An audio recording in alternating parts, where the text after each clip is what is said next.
Good afternoon, Bahamas. My name is Ania Gibson. I'm a representative from the Bahamas Ministry of Health and Wellness. I'm here today to inform you all of a virus that directly impacts our nation. This virus is Chikungunya. Despite what the name might suggest, this virus has nothing to do with chickens. Chikungunya is a mosquito-borne virus that has affected many areas throughout the Caribbean, but more importantly, right here in our very own country. This virus is transmitted through the bite of the Aedes aegypti mosquito. The same pesky mosquito is also to blame for other illnesses such as dengue fever, the Zika virus, and yellow fever. Chikungunya is spread to people through the bite of an infected mosquito. When a mosquito bites someone who already has the Chikungunya virus in their blood, it picks it up and is now infected. Later on, this same infected mosquito can now transmit the virus after biting a healthy human. This mosquito is a carrier, meaning the mosquito itself will not get sick. However, it will pass the virus from one human to another. Persons infected with Chikungunya can experience flu-like symptoms, such as fever, headache, fatigue, muscle and joint pain, and even rashes.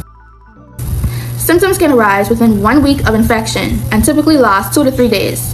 We will now hear from our local entomologist, Alicia with more facts on the Aedes aegypti mosquito. Alright, Bahamas, let's dive deeper into Chikungunya. Let's meet the real troublemaker behind it all. It's not just the heat that does us in, but it's a tiny insect that loves to live right in our backyards. So, instead of me telling you all about it, I let the mosquito speak for itself. And trust me, you want to hear what it has to say. Welcome, Bahamas. My name is Aedes aegypti, but you can call me Mosquito. You see, I just love hanging out in your yard. Old tires, water buckets, or anywhere you forgot to dump water, that's my 5-star hotel. How do I spread Chikungunya? Simple. I take a little drink from someone who's already sick, then I fly on over to the next person, and pass it right along. One bite, and boom, your joints hurting and fever ready. Don't blame me though, I'm just doing what mosquitoes do best.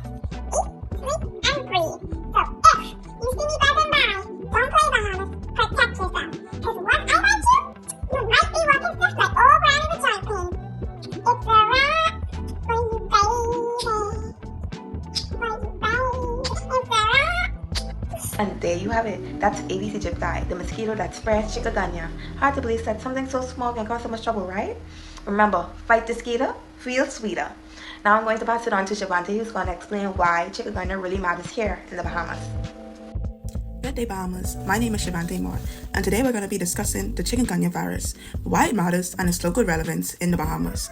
In the Bahamas, it isn't a known secret that we love our outdoors. We love our beaches, backyard griddles, and most importantly to us as a nation, chunking on Bay Street late at night.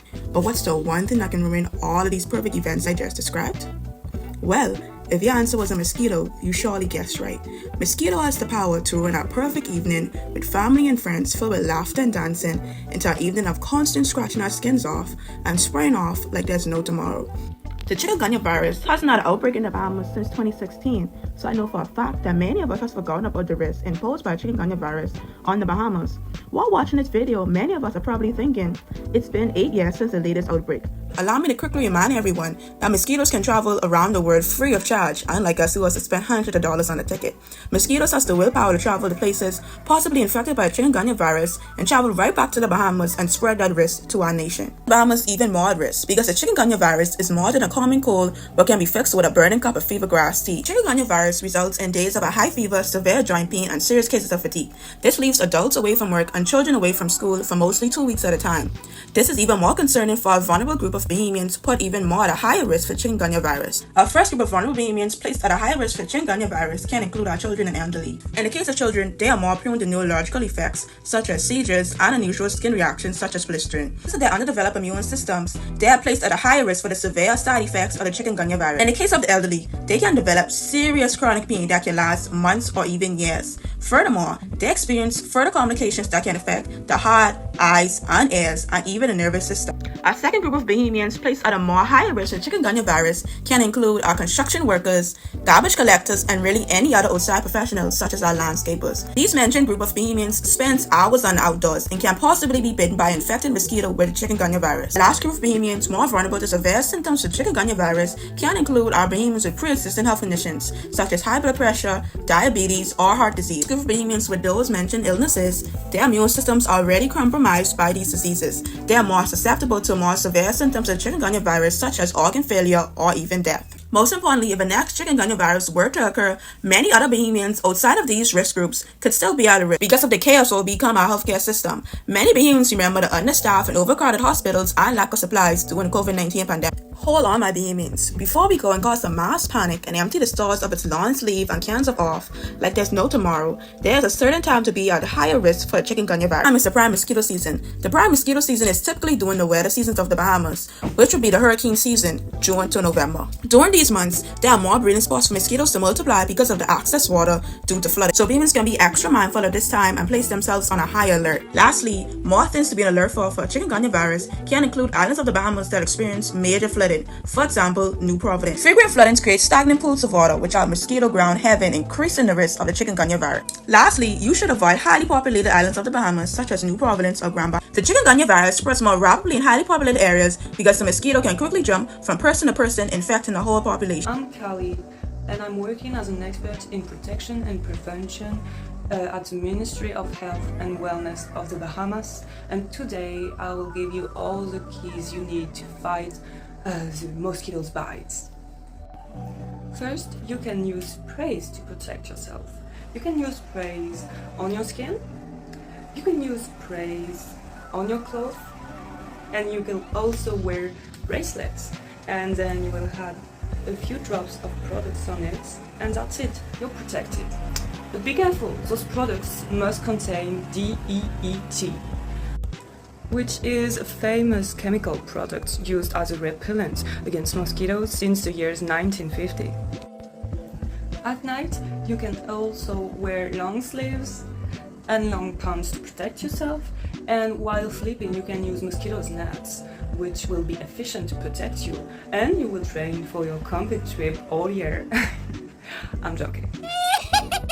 Next, you have to remove any sources of water, standing water around your house, because this is a favorite site for mosquitoes to lay their eggs and to breed. In addition, you must participate in community efforts to prevent the mosquitoes from spreading everywhere in our country.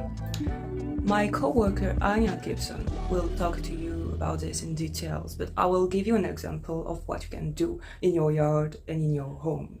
So what you can do is you could set traps.